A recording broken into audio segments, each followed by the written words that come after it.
రామ్మా. పొద్దున్నే ఇక్కడికి రా. చెప్తా. అవును, మీ ఆవిడ కనిపించట్లేదు. ఏం మాట్లాడుకో పదమ్మా. ఎక్కడికి వెళ్తున్నాను నానా? పిన్ని వాళ్ళ ఇంటికి వెళ్తున్నావా? నువ్వు రామ్మా. చెల్లి వాళ్ళ ఇంటికి వెళ్తున్నావా?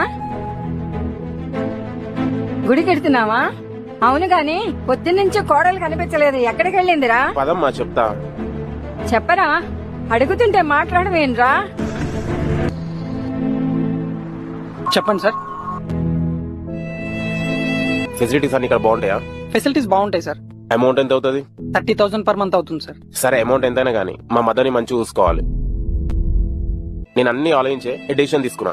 ఇక్కడ నుంచి నువ్వు ఇక్కడనే ఉంటావు. నీకు ఎలాంటి ఇబ్బంది ఉన్నది. వెళ్తున్నామా? నేనందరికీ బరువైపోయాను. పెద్ద మనిషి అయ్యాక పెళ్లి చేసి అమ్మా నాన్న వదిలేశారు. పిల్లలు పుట్టాక భర్త చనిపోయాడు.